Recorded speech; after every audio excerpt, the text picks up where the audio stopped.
Entonces nos habíamos quedado en 1857. En 1857 era el momento de que había crisis mundial y que Marx pensaba, y Engels también, que iba a volver otra vez una situación parecida al 48. Pero en realidad no pasó eso, por lo cual, digamos, en realidad Marx lo que hace es publicar en folletos el único libro de economía antes que publicó el Capital, que es Contribución a la Técnica de la Economía Política, y que todos recordamos más que nada por el prólogo, porque el prólogo tiene algunas definiciones que son, digamos, un resumen de lo que pensaban hasta esa época. Entonces yo traje nada más un pedacito del prólogo, porque ahí Marx, digamos, resume un poco lo que después se llamó materialismo histórico, ¿no? En el sentido que él, digamos, dice muy claramente, como había dicho la ideología alemana previamente y demás, que en la producción social de su existencia, o sea, los hombres establecen determinadas relaciones necesarias e independientes de su voluntad.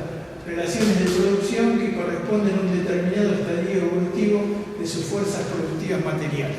Todos estos conceptos de relaciones de producción y demás eran conceptos bien que ahora llamaríamos marxistas, pero que estaban desarrollados por Marx. En esa época no se hablaba con esa terminología. La totalidad de esas relaciones de producción constituye, esta es la frase que se cita siempre, constituye la estructura económica de la sociedad, la base real sobre la cual se habla un edificio jurídico, político y al cual corresponde determinada forma de conciencia social. El modo de producción de la vida material determina el proceso social, político e intelectual de la vida en general. Y trae esa otra frase que dice que no es la conciencia de los hombres lo que determina su ser, sino por el contrario es su existencia social lo que determina su conciencia.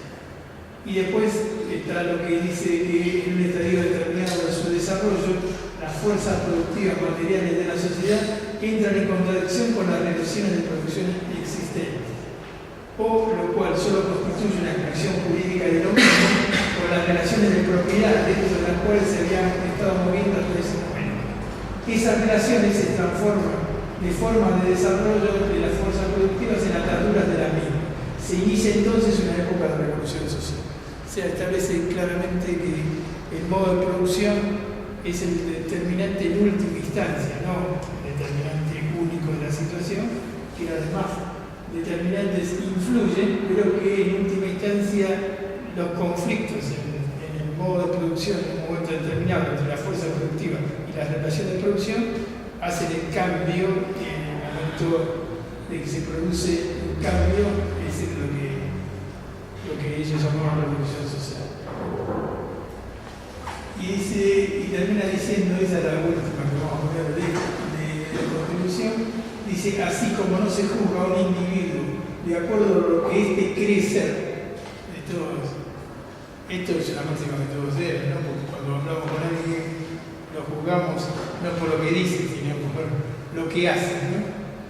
Tampoco es posible juzgar una época semejante de revolución a partir de su propia conciencia, sino que por el contrario se debe explicar esta conciencia a partir de las contradicciones de la vida material, a partir del conflicto existente entre las fuerzas sociales productivas y las relaciones de producción. Y después afirma de que una formación social jamás perece hasta que no se hayan desarrollado todas las fuerzas productivas para las cuales resulta ampliamente suficiente y jamás ocupan su lugar relaciones de producción nuevas y superiores antes de que las condiciones de existencia de las mismas no hayan sido incubadas en el seno de su propia antigua sociedad. Esto es un problema, porque esta frase de Marx fue la que usaron mucho para decir que la revolución no se podía producir en países como Rusia, que no estaban avanzadas, y como China. O sea que Marx hizo ahí una generalización, pero estaba hablando, ¿no?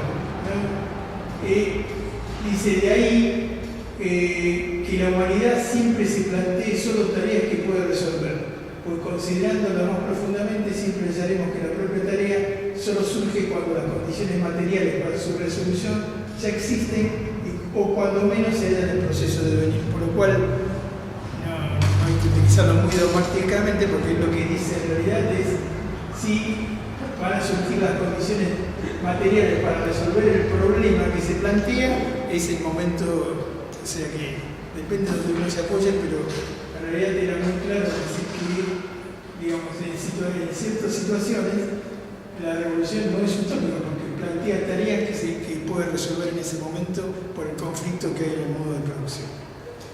En contribución tiene otras cosas, pero esto era lo más cercano. Y a mí me parecía interesante esta carta que a los 70 años Engels le manda a Bloch, que le manda una carta diciendo si el concepto de la historia marxista no es muy determinista, ¿no?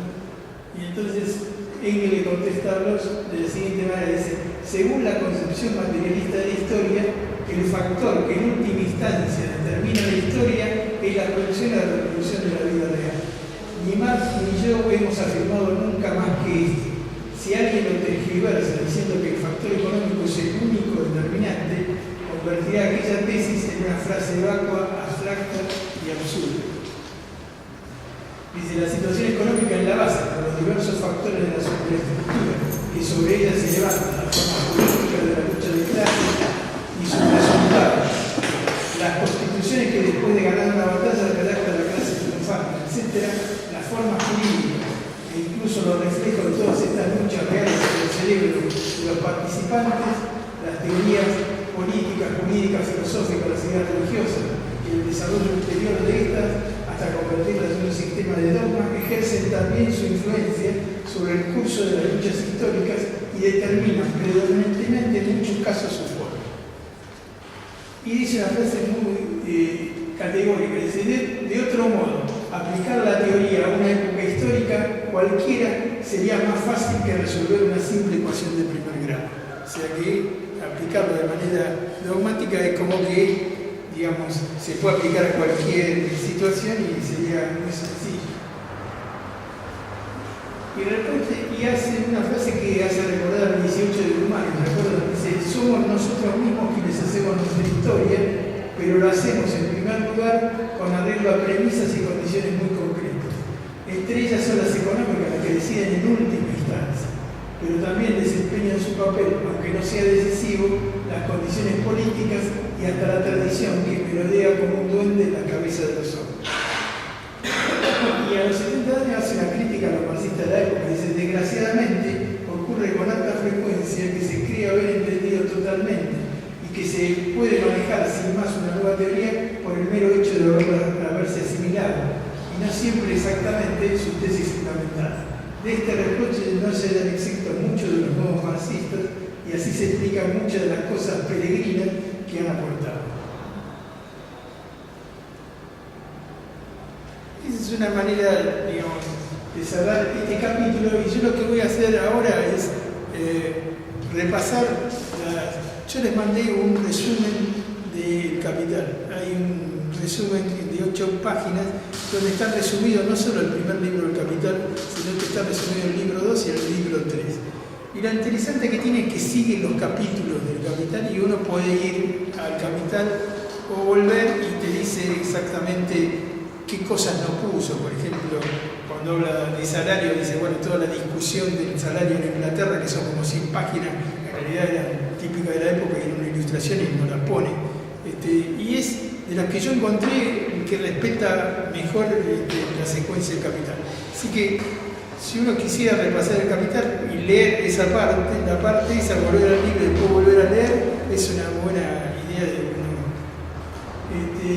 Entonces, lo que yo voy a tratar de hacer es resumir los elementos fundamentales de la teoría económica marxista basándonos en el Capital. Entonces, el primer problema es la medición del valor. ¿Se acuerdan que habíamos hablado de valor de uso y valor de cambio? El valor de uso estaba establecido por el trabajo concreto. El tejedor hacía el trabajo de tejedor, el minero de minero, eso establecía el objeto del trabajo. Pero además las mercancías se intercambiaban, por lo tanto tenían un valor de cambio. Y en el valor de cambio, digamos, lo que Marx dice es que los economistas anteriores también habían hablado, hasta incluso Aristóteles, de valor de uso y de valor de cambio. Pero lo que él, digamos, aporta es de lo que él llama que el valor se hace equivalente cuando hay una misma cantidad de fuerza de trabajo en una mercancía o en la otra. Cuando uno tiene una misma cantidad de fuerza de trabajo incluida en una mercancía o la otra, esa equivalencia es el valor de cambio de la mercancía que él termina llamándolo valor. Y para eso, en realidad, todos los trabajos son iguales. Como todos los trabajos son iguales, porque producen trabajo en general, él lo llama trabajo abstracto para diferenciarlo del trabajo concreto, o a veces lo llama trabajo en general. O sea, hay un trabajo concreto para producir un valor de uso, pero al mismo tiempo, como esos valores o mercancías se intercambian, tienen un trabajo que se deben intercambiar con los otros, que es lo que se llama trabajo abstracto.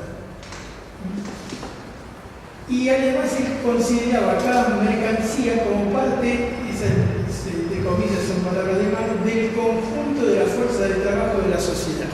O sea que consideraba el valor de la mercancía como el conjunto de la fuerza de trabajo de la sociedad, no como el trabajo individual que alguien ponía en esa mercancía, sino como una alícuota del trabajo general sobre si se produce, qué sé yo, 1 millón de tal producto, no es lo que un obrero incluye en ese producto en particular, sino la alícuota, una millonésima de la fuerza de trabajo general de la sociedad estaría en esa mercancía. De forma que cada fuerza de trabajo individual se toma solo por el carácter de una fuerza de trabajo social media. Por lo tanto, él hablaba de la fuerza de trabajo social media, porque en realidad lo que resumía, lo que tenía esa mercancía, era la productividad general de la sociedad en la alícuota que le correspondía a esa mercancía, no en el trabajo exacto que tenía esa.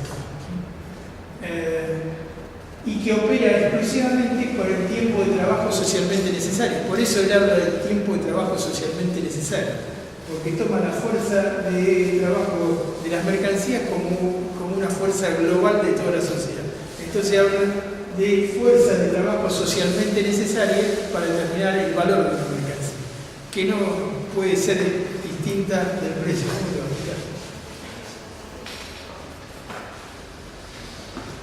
Marx señala que desde Aristóteles hasta Adam Smith y Ricardo, todos ellos distinguieron entre valor de uso y valor de carga. Pero él dice que él había distinguido entre valor de uso y valor, porque al hablar de trabajo abstracto y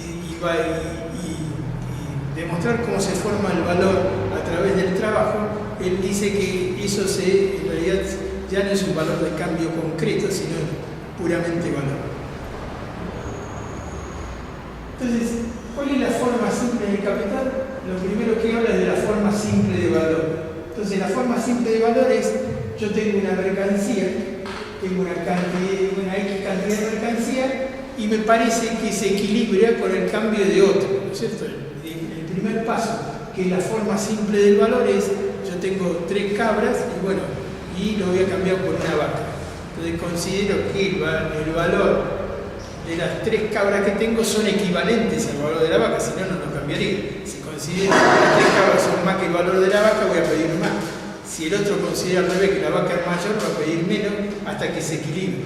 Entonces, la forma simple de valor se utilizó en las comunidades, no dentro de las comunidades, sino en las fronteras de las comunidades cuando tenían que hacer intercambio con otras comunidades. Entonces, los primeros pasos del intercambio de la forma simple de valor se hicieron en las fronteras de comunidades para intercambiar cosas que tenía una comunidad que no tenía la otra, más que dentro de la comunidad misma.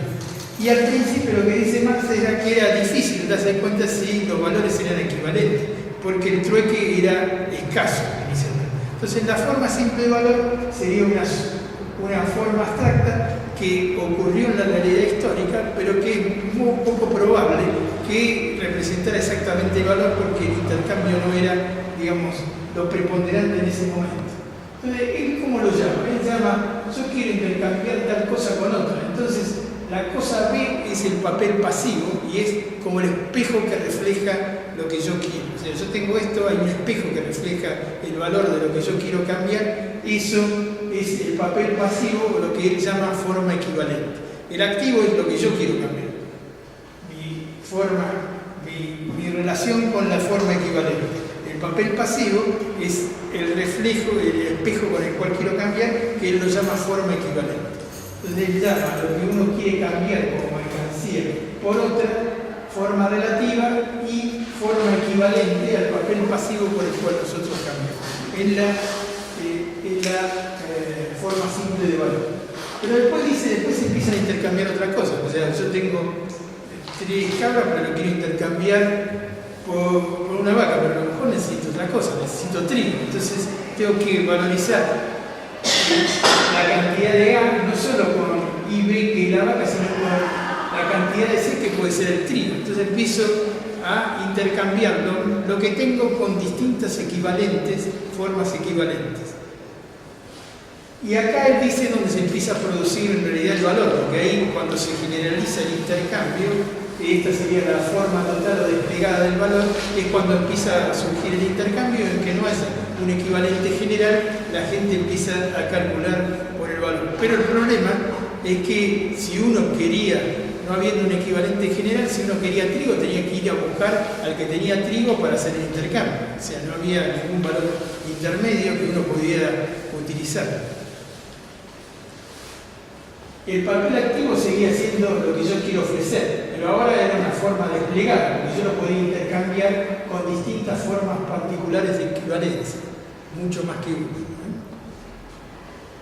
El tercer paso es lo que él llama forma general del valor. Él dice que acá ocurrió el gran salto, que es la forma general. Cuando ocurrió esto, a alguien se le ocurrió, es un lío esto. ¿Por qué no tenemos en realidad un equivalente que pueda ser intercambiado por todo lo demás? Que no era necesariamente dinero. Pero lo que dice Marx era que todos los otros equivalentes podían llegar al infinito. En realidad lo que yo quería hacerlo era crear un digamos, la gente quería tener un equivalente por el cual podía intercambiar el resto de las cosas. Por lo tanto, ustedes ven que él invierte la relación. Digamos, la relación sería así. El papel pasivo es lo que yo quiero, o equivalente general, es lo que yo voy a utilizar para intercambiar con el resto de las cosas. Entonces eso lo llama equivalente general. El equivalente general es aquella cosa que la sociedad reconoce como valor de intercambio para el resto de las otras cosas. Y por ejemplo, en las sociedades, digamos, iniciales, el valor de intercambio era, por ejemplo, el ganado o la vaca. Por ejemplo, la vaca, el cabrito, lo que sea, era el valor de cambio. Tan es así que usted sabe que agropecuario significa agro, cultivo, pecuario, ganado, rebaño. Pero la palabra pecuario también es pecunia, que significa ahorro, también es peculio, que significa riqueza. O sea que, ¿por qué la palabra pecuario terminó siendo pecunario, que significa riqueza?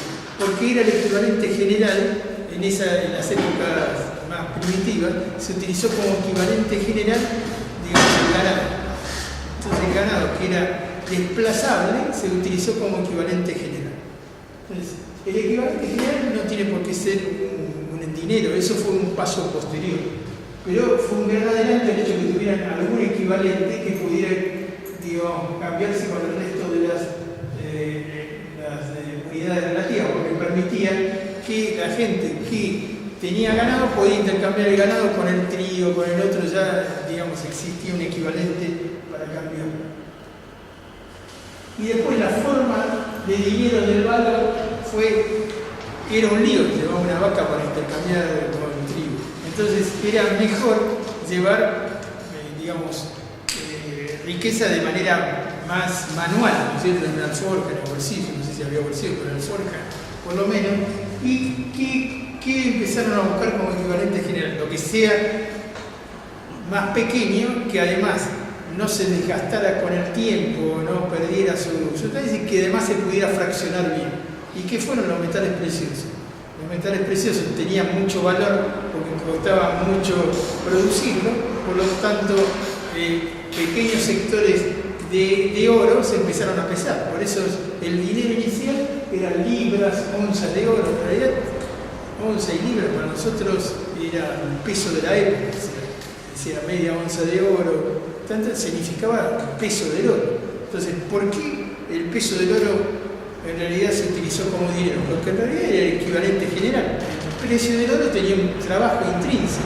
Entonces lo que se intercambiaba era el trabajo de la mercancía que había en la mercancía, el trabajo general, o el trabajo del oro que había en el oro. Entonces se podían equivaler. Y tan es así que después, cuando se produce el descubrimiento del oro en California, en la época que Marx estaba en Inglaterra, en realidad bajó el precio del oro. Fue un primer momento, después lo vamos a ver, donde hubo inflación. Porque al ser el precio del oro más barato, en realidad las mercancías, digamos, si baja la mitad, tienen que aumentar al doble el precio del oro. Porque en realidad el trabajo que tiene el precio del oro, si se produce más barato, tiene menos trabajo. Entonces, para equivalar el trabajo de la mercancía, había que aumentar. Es como si te aumentaran, digamos, ahora te hicieran más billetes y te dieran el doble de billete, y decir, bueno. Y ahí después en salario, precios y ganancias, que vamos a ver, Marx discute esa cosa de la inflación general que produjo el aumento de la productividad de los metales preciosos por el descubrimiento en Australia y fundamentalmente en California.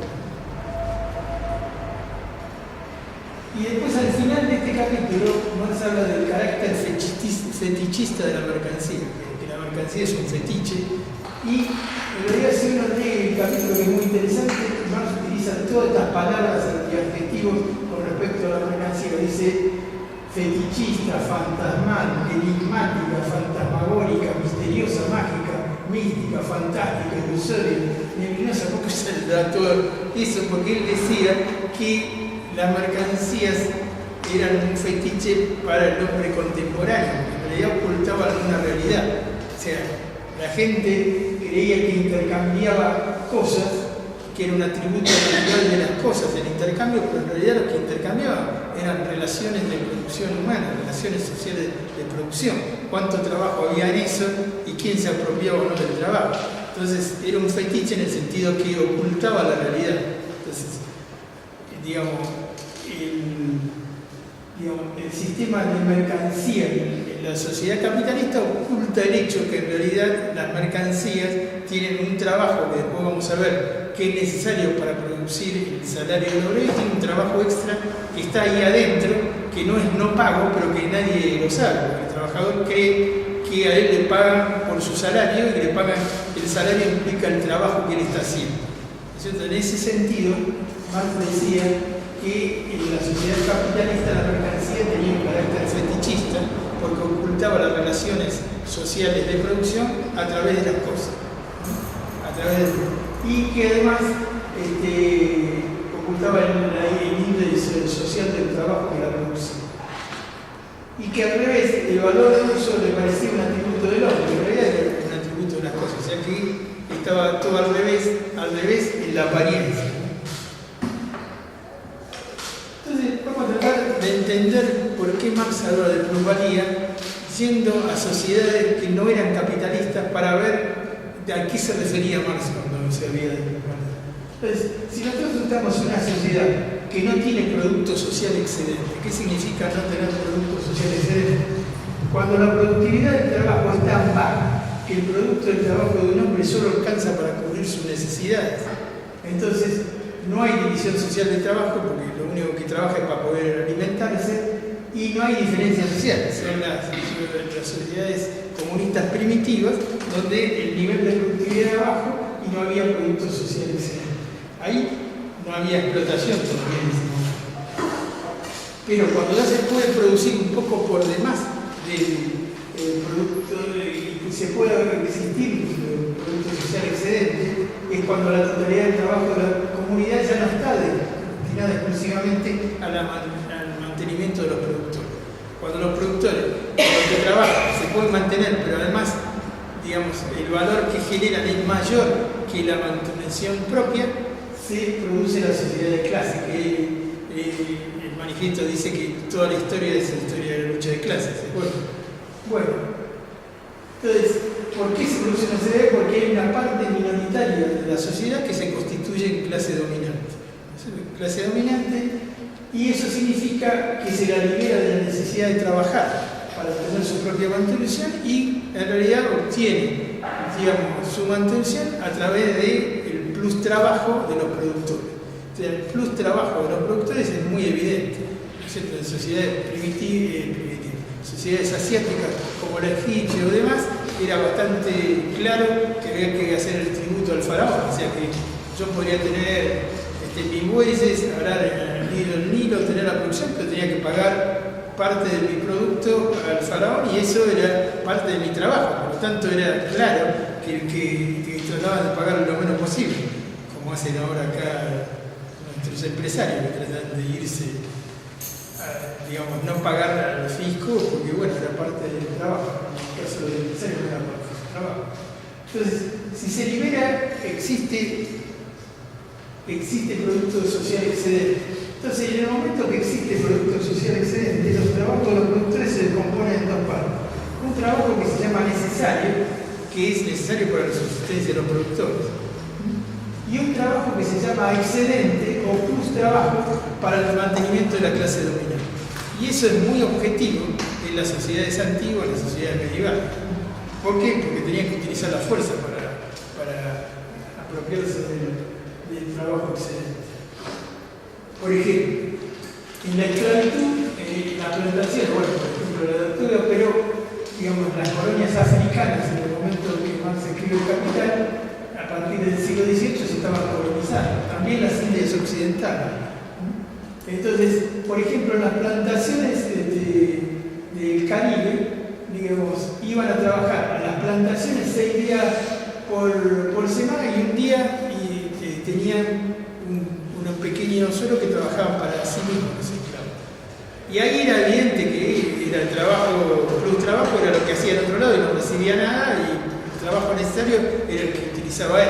Pero en algunas plantaciones trabajaban los 7 días, o sea, pero el esclavista le daba de comer. Entonces, ¿uno qué diría? ¿Que no producía trabajo necesario? Sí, producía trabajo necesario, nada más que ahí no se veía, porque el esclavista necesita que siguiera vivo el esclavo para que siguiera produciendo, por lo tanto tenía que mantenerlo. Así que alguna parte del trabajo era trabajo necesario, aunque no se viera. O sea que siempre existía el trabajo necesario, a veces era evidente porque estaba separado, a veces no era evidente cuando estaba junto. Los siervos de la Edad Media eran muy evidentes, porque en los 3 días al principio trabajaban en su lugar, y 3 días iba a trabajar a la tierra del Señor. Eso al principio, pero después la sociedad medieval lo que hizo es, bueno, está bien, los señores no querían más mantener su territorio y lo que les cobraba era un tributo. ¿Qué significaba? Que si cosechaban 100 de trigo, 50 iban para el dueño feudal. Ahora, ese era un plus trabajo, pero era evidente que para que la posesión pasara al señor feudal tenía que usar una fuerza extraeconómica. En cambio, en el capitalismo no se necesita ninguna fuerza para que te compren la mercancía, la usen, te paguen el salario y se queden con la valorización. Cuando el productor se dedica al trabajo necesario, produce un producto necesario, obviamente. Cuando el trabajo es excedente, produce un producto excedente o un plus producto. Entonces hay un plus trabajo que produce un plus producto o un trabajo excedente, que ya existía en los modos de producción precapitalistas. Entonces, ¿qué llamó Marx producto social excedente o plus producto? Es la parte de la producción producida por la clase de los productores, pero de la que se apropia la clase dominante bajo cualquier forma que sea. ¿Qué significa eso? Productos naturales, por ejemplo, en la época feudal, mercancías para la venta o incluso dinero. Por supuesto, al fin de la época medieval, en realidad los señores feudales recibían dinero. Primero lo hicieron trabajar en territorio de ellos, después recibieron parte de productos naturales y después ya lo único que querían era dinero. Y como hubo inflación en un momento determinado, eso produjo que los séquitos feudales que vivían de la renta de la tierra, se empezaron a desmembrar. Fue una de las causas que produjo la acumulación originaria del capital. Entonces uno podría hacer una primera aproximación a lo que se llama plusvalor o plusvalía. Y uno podría decir que la forma monetaria del producto social excedente o del plus producto social producido por el plus trabajo del obrero o del trabajador, que se apropia de la clase dominante, que sería una primera aproximación, digamos. Plusvalía o plusvalor, porque el capital produce valorización, por lo tanto existe una plusvalía o un plusvalor por fuera de lo que se le paga al trabajador. Esa sería una primera aproximación. Después vamos a verlo con más detalles. Entonces, el origen del producto social excedente o el plus producto social es la apropiación gratuita de una parte de la producción de la clase productora por la clase dominante. Trabajo gratuito del esclavo o del siervo para el esclavista o el señor feudal. El trabajo excedente o el plus trabajo se origina a partir de la diferencia entre lo que los trabajadores producen y lo que reciben para el mantenimiento de su fuerza de trabajo. El descubrimiento importante de Marx era que en realidad lo que el capitalista compra es la fuerza de trabajo, la capacidad de trabajo del obrero, no el trabajo directo. ¿Sí? Le adelanta dinero para comprar una mercancía más, como compra los objetos como materia prima, como tiene los medios de capital, también compra como una mercancía la capacidad de trabajo de un obrero, que es su fuerza de trabajo. La pone a trabajar y valoriza, después vamos a ver que lo hace trabajar un tiempo donde en realidad si le pagara realmente por su trabajo real todo el trabajo necesario que hace, no habría plusvalía, y lo cual no tendría interés en producir.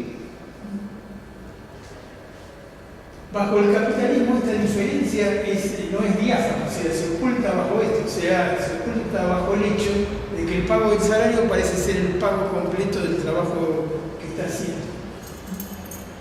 Y Marx consideraba otra cosa importante, que él hablaba de plusvalía o plusvalor y no de ganancias, intereses y rentas. ¿Por qué? Porque él decía, las ganancias, los intereses y rentas son formas particulares de la plusvalía.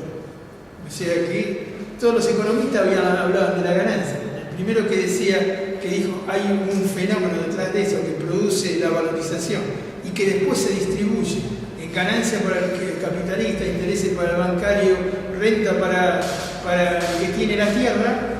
Eso es cómo se distribuyen entre la clase dominante la plusvalía, pero no aparece ahí la ganancia, ni en el suelo, ni en el capital, sino en la plusvalía.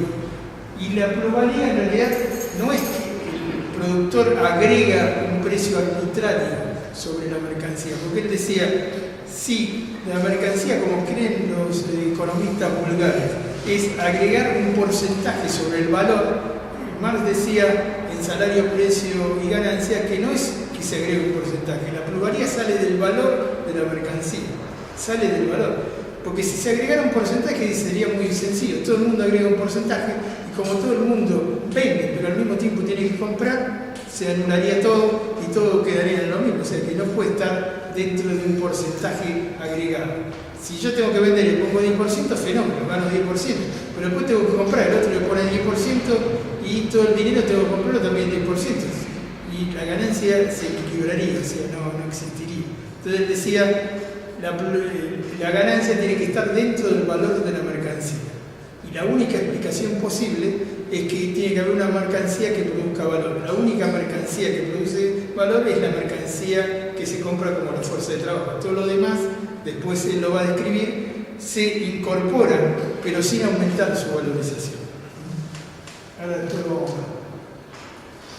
Él dice, lo mejor de mi libro, esta es una carta que le manda Engels un año después del Capital, y dice, lo mejor de mi libro era porque Engels iba a hacer una reseña, como hacían en esa época, Engels mandaba reseñas sin el nombre de él para tratar de difundir los libros, porque si no, nadie lo difundía. Entonces, muchos de los comentarios también lo hizo la esposa de Marx en algunas revistas. Entonces, Marx le manda una carta a él y dice, lo mejor de mi libro es, punto uno, para lo que él recalcara, ¿no? Y en ello descansa toda la comprensión de los hechos, el carácter doble del trabajo, destacado ya en el primer capítulo según se expresa en valor de uso y valor de carga. O sea, que él le daba mucha importancia a este carácter doble del trabajo. Trabajo concreto para valor de uso, trabajo abstracto para valor de carga. Y segundo, el tratamiento del plusvalor, independientemente de sus formas especiales, como ganancia, interés, renta del suelo, etc. Precisamente en el libro segundo se manifestará eso. Es una carta que le manda a Engels que iba a hacer un comentario. Entonces, dentro del proceso dentro del trabajo hay dos cosas que que se producen cuando se produce trabajo. Uno es el proceso técnico de trabajo en sí mismo y otro es la valorización del proceso de trabajo. El elemento del proceso de trabajo, ¿cómo lo describe Marx? Lo describe como fuerza de trabajo. La fuerza de trabajo actúa sobre un objeto de trabajo, pero no actúa de manera directa, sino que actúa a través de medios de trabajo, ya sea una palanca, las manos, un palo, lo que sea. O sea, uno tiene su fuerza de trabajo, obtura un medio de trabajo y cambia el objeto de trabajo en una mercancía producida. Ese es el producto de la mercancía.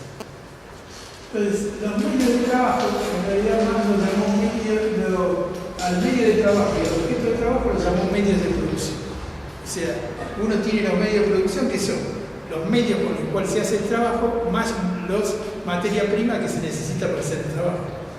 Eso lo llamamos medio de producción y a lo otro lo llamamos fuerza de trabajo y el proceso de trabajo es la relación social de producción que existe entre la fuerza de trabajo histórica en un momento determinado con los medios de producción.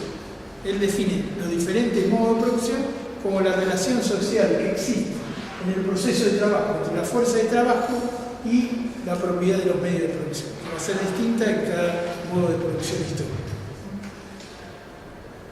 El objeto de trabajo puede ser lo que se llama materia bruta. ¿Qué llamaba Marx materia bruta? Por ejemplo, decía, bueno, los molinos utilizan el agua de los ríos. El agua de los ríos es gas, es naturaleza, el viento del aire o el agua que utiliza un torno para enfriar cuando está calentando, digamos, es de la naturaleza, por lo tanto eso lo llamaba materia prima.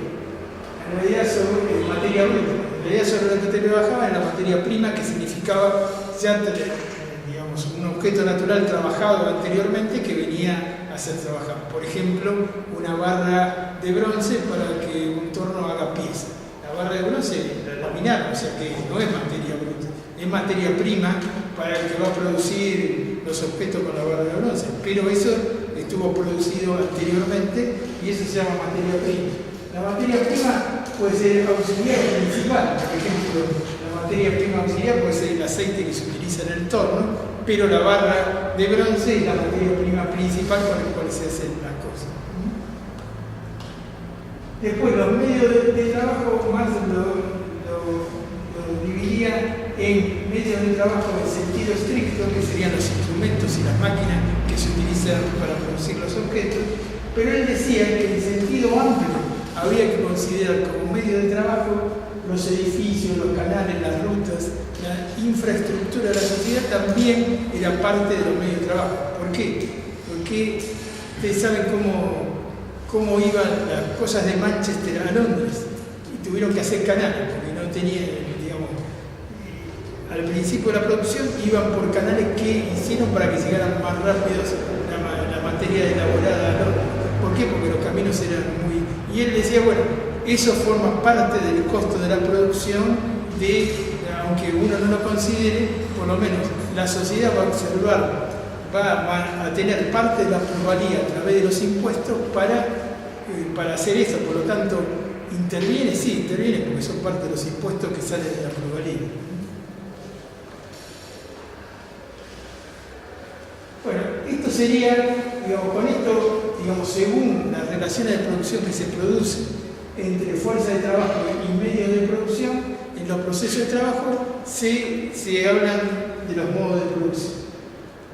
El otro problema es lo que Marx llamaba propiedad real o propiedad real. O sea, una vez sería la propiedad real desde el punto de vista jurídico y otra la propiedad real de disponer de las cosas. Entonces, aquí llamaba propiedad real, Marx llamaba a la posesión efectiva. O sea, si vos tenés posesión y dominio de una cosa, tenés propiedad real, tengas título o no tengas título. Si tenés la fuerza, tenés posesión. Y además de la posesión, ¿qué otra cosa? El poder de disposición. Si vos tenés posesión de los medios de producción, tenés poder de disposición de los productos que haces. Por lo tanto, decía, una cosa es la propiedad real, donde existe una posesión efectiva y una disposición que está determinada por las fuerzas en ese momento, no por los artilugios jurídicos, decía. Y otra cosa es el derecho de propiedad, que lo único que hace es confirmar jurídicamente en un momento determinado, según las clases que triunfan, las condiciones de posesión real. Entonces, el derecho de propiedad es nada más que digamos, el argumento jurídico de una posesión real según el modo de producción de la época. Entonces él decía, relaciones sociales de producción. ¿Cómo se hacen las relaciones sociales de producción? En una sociedad de explotación siempre hay propietarios de los medios de producción. Si existe explotación, siempre va a haber propietarios de los medios de producción, y del otro lado va a haber productores directos, ¿no? En los métodos artesanales, el artesano que tenía el telar dentro de su casa, que producía tejidos, en realidad el medio de producción era propio de él. Él ponía el trabajo, formaba y lo vendía. No era una condición de explotación hasta ese momento, por lo menos directa, porque los medios de producción eran propios. Pero, entonces, el modo de producción está relacionado con el proceso de producción determinado que depende del tipo de relación de la propiedad, que en realidad depende de la posesión y disposición de los bienes. La posesión y disposición de los bienes van a establecer los títulos de propiedad. Entonces, habría relaciones de explotación, donde hay explotador y explotado, por ejemplo, relaciones de esclavitud. El amo es propietario de los medios de producción y es propietario del esclavo. Es así que yo creo que les comenté que Piketty, que utiliza un método para calcular la riqueza en distintas épocas, la riqueza del siglo XIX, la riqueza fija, activa, capital constante, gran parte está formada por los esclavos en el siglo XIX. Porque los esclavos no es que le compran la fuerza bruta, lo compran los esclavos. Comprar a los esclavos y tener esclavos y tener, vos vendés, eso es como tener mercadería, ¿viste? Parece un sacrilegio, pero en realidad lo consideran de esa manera. Digamos, parte de la riqueza de los ingleses estaba en la propiedad de los esclavos en las Indias Occidentales. Gran parte de la riqueza en esa época estaba en la propiedad de que no es el capital variable, sino riqueza fija, que eran los esclavos.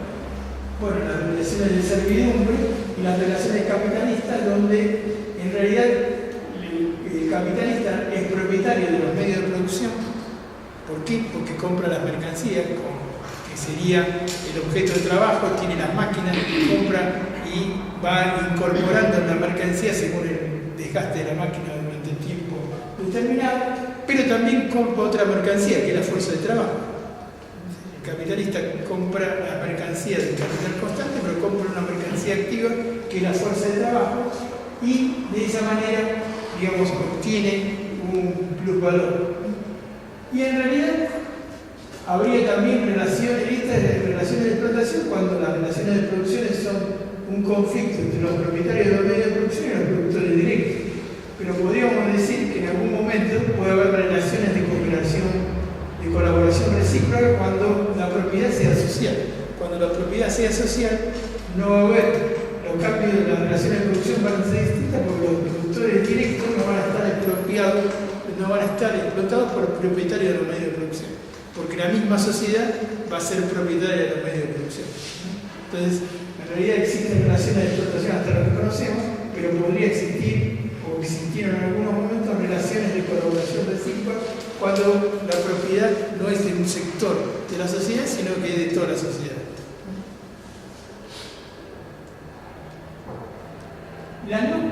La no correspondencia, digamos, hay modo de producción donde no existe correspondencia entre la propiedad, digamos, real y la propiedad o la posesión de la propiedad. En el modo capitalista sí existe correspondencia, pero en los otros modos no. Entonces, había una propiedad jurídica que tenía quién tenía derecho a disponer y había una propiedad real, que era el poder de disponer. Cuando los cerdos tenían la producción, en realidad tenían la producción hecha por ellos y la propiedad o posesión de la cosecha era de ellos. Ahora, digamos, ¿quién maneja los productos de eso? Existen factores, en ese modo de producción existen lo que se llaman factores extraeconómicos. ¿Qué significa? Bueno, el señor Federal tenía un ejército de mercenarios, por lo tanto, iba a cada lugar y sacaba la porcentaje de la cosecha. Gran discusión en Inglaterra, Carta Magna y todo eso, bueno, fue una gran discusión de eso. Pero los extraeconómico o la coerción extraeconómica era lo que hacía cumplir las relaciones de producción en esa época. La sociedad capitalista no necesita tener una coerción extraeconómica porque en realidad la explotación está dentro del proceso de trabajo y después vamos a ver que el trabajador libre no tiene otra opción que vender su fuerza de trabajo. O sea, que no necesitan poner una bayoneta sino en situaciones de revolución o otra cosa, pero no en las situaciones comunes habituales. Entonces vamos ahora a analizar un poquito cómo analizar Marx la plusvalía. Habíamos dicho desde el inicio que la plusvalía sería la forma monetaria del producto social excedente. Las otras eran formas no monetarias. Entonces, la plusvalía, él decía, se produce entre la diferencia entre el valor que se produce en la mercancía y el valor que se paga por la fuerza de trabajo. Esa diferencia es la plusvalía. Entonces, para que eso sea así, la fuerza de trabajo tiene que ser una mercancía. Por lo tanto, el trabajador tiene que ser libre, no tiene que depender de eso, se tiene que arreglar con su manera. Lo que hace el capitalista es adelantarle por un tiempo determinado, comprarle la capacidad o la fuerza de trabajo. Le compra una cantidad, le compra por semana, por quincena, por mes, su fuerza de trabajo, que es la que es socialmente necesaria para... Entonces, ¿cómo le pagan? ¿Por qué le pagan? ¿Cómo se establece el precio del salario? Y bueno, como toda mercancía, es por el tiempo socialmente necesario para producir y reproducir la vida de un obrero, o sea, en las condiciones históricas determinadas que están. Entonces, el valor de la fuerza de trabajo, decíamos, es el trabajo socialmente necesario para producir y reproducir la vida de un obrero. ¿Qué significa? Su familia también, y sí, porque necesitan generaciones posteriores, sí que necesita tener hijos. Después Marx va a decir en salario, precio y ganancia que va a haber un límite inferior y un límite histórico. Pero el hecho es que la fuerza de trabajo está determinada como una mercancía por el trabajo socialmente necesario para producirla como cualquier otra mercancía. Por eso la fuerza de trabajo es una mercancía. Y por eso se puede valorizar en el proceso de trabajo. Entonces, la plusvalía sería la diferencia entre el costo de mantenimiento de la fuerza de trabajo, que es una mercancía que compra el capitalista, y el valor producido por esa misma fuerza de trabajo. Eso es lo que produce la plusvalía. Supongamos que el valor producido trabaja 10 horas y produce, se incorpora 10 horas de trabajo dentro de la mercancía que se está produciendo. Supongamos que el capitalista le paga por su fuerza de trabajo 10 horas, no existiría plusvalía. ¿Por qué? Porque la plusvalía es siempre la diferencia que entre el valor producido y el costo de mantenimiento de la fuerza de trabajo.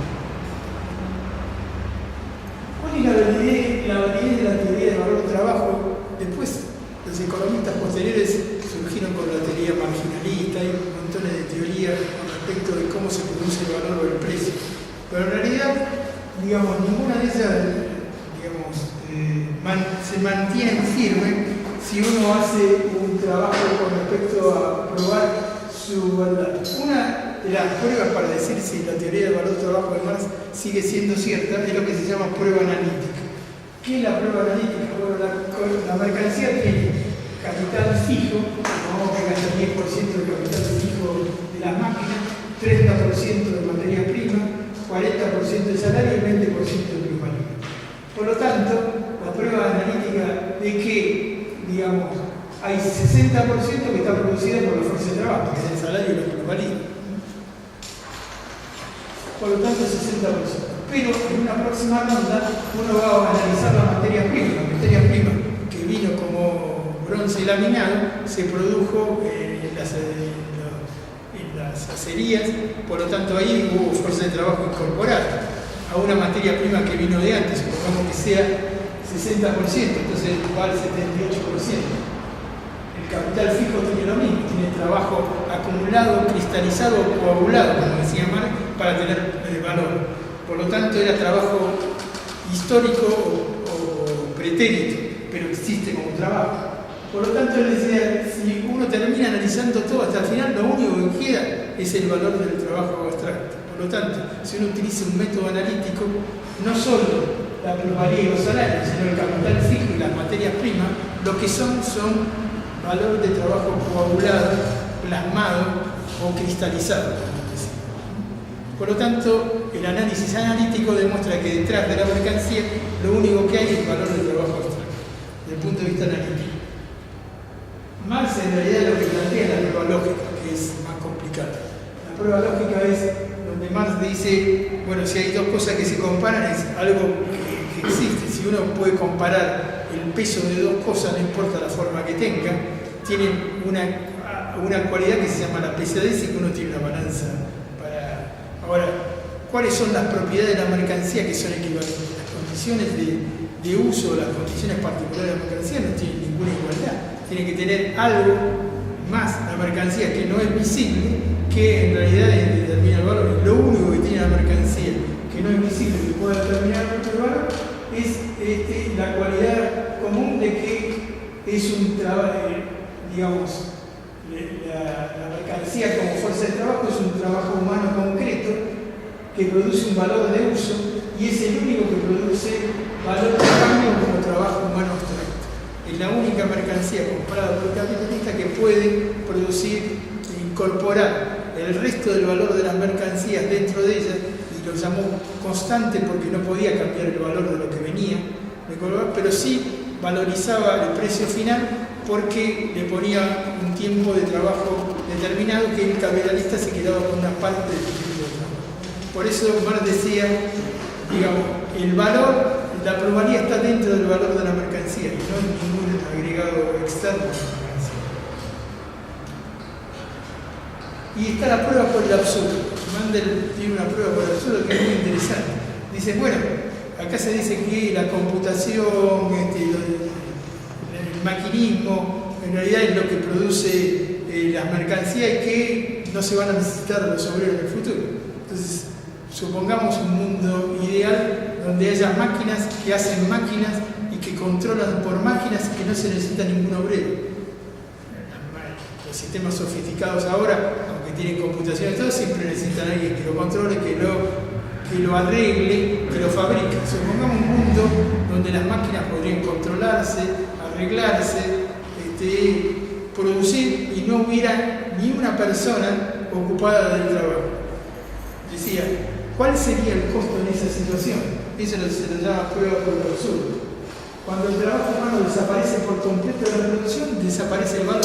¿Por qué? Porque ninguno de la población tendría ningún ingreso para comprar nada. Por lo tanto, habría muchísima producción, pero tendrían que regalarla, porque no existiría el valor, porque no hay trabajo humano.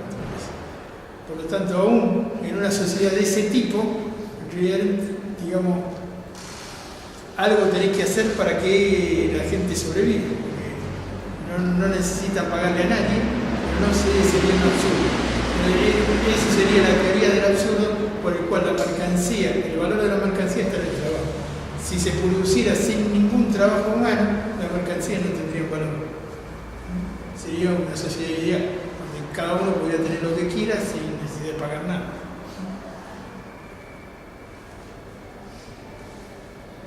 Entonces, Marx decía que en la sociedad precapitalista, en realidad, el que tiene la mercancía, lo que quiere hacer es cambiar por otra mercancía. Y que utiliza el dinero como una mercancía intermedia que permite disociar entre el intercambio que va a hacer. Si yo quiero trigo, tengo que llevar la vaca para cambiar el trigo, tengo que hacer un intercambio correcto. Si yo tengo vacas y me pagan dinero, yo lo tengo en el bolsillo, en el momento que necesito trigo, voy y compro el trigo. Por lo tanto, en las sociedades precapitalistas, él decía, uno utiliza la mercancía, le da el dinero por la mercancía, con ese dinero, ese mismo dinero en ese momento o cualquier otro momento, compra otra mercancía.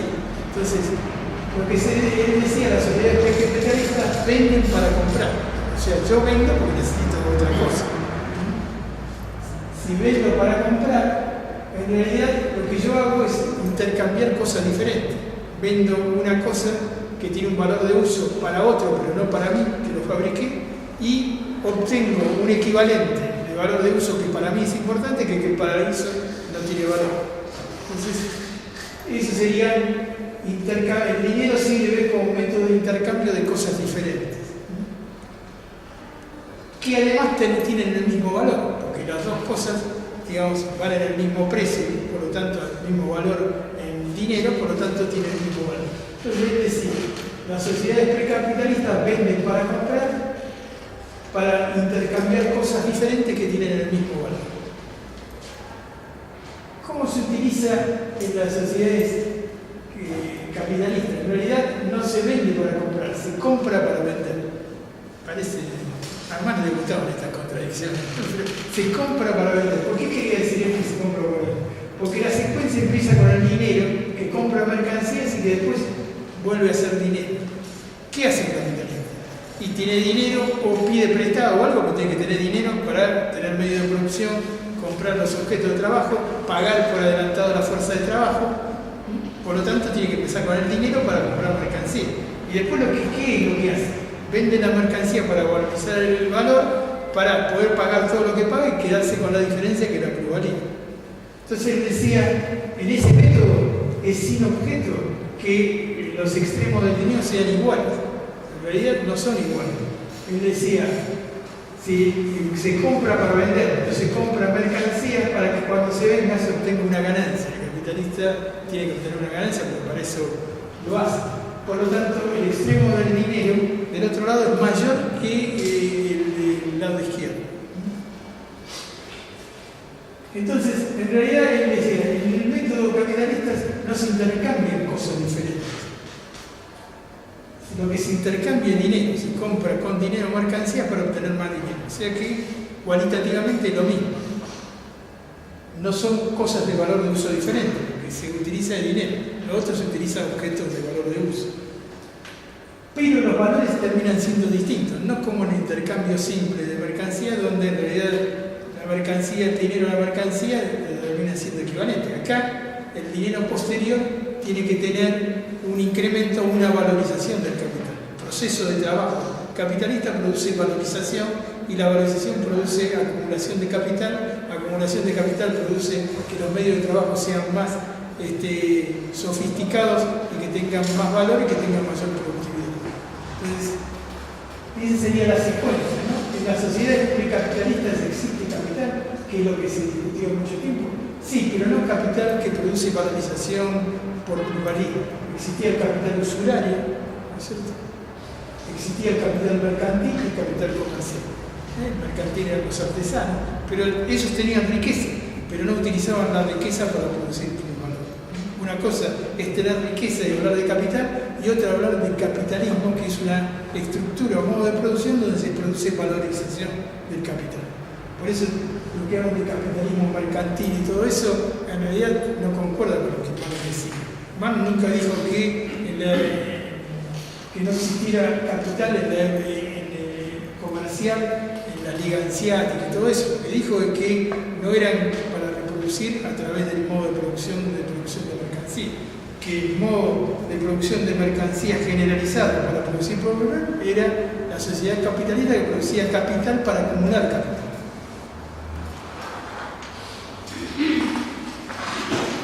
Entonces, el proceso de trabajo, en realidad, en segundo lugar, el proceso de trabajo es al mismo tiempo un proceso de valorización de la sociedad capitalista.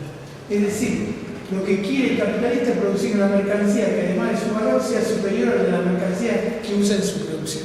¿Cierto? Es decir, quiere el plusvalor. En realidad, el que produce no le importa mucho lo que produce, lo que le importa es si lo que produce plusvalor y el mayor plusvalor posible. Si hablamos de mercancías simples, un proceso de producción es a la vez proceso laboral, si un artesano hace un proceso laboral, y a la vez también formación de valor. El artesano forma valor en la mercancía. Pero, si hablamos de mercancías en la sociedad capitalista, es a la vez proceso laboral y proceso de valorización del capital. Lo que nos distingue es que es un proceso de valorización del capital. Esto lo repetimos un montón de veces, pero entonces la plusvalía nace de la diferencia entre el valor de costo de la mercancía, fuerza de trabajo para el capitalista y el trabajo vivo que ésta puede ejecutar. El tiempo que paga el precio de su salario es trabajo necesario, y el tiempo excedente es un trabajo o trabajo no retribuido que se le goza exclusivamente el capitalista como plusvalía.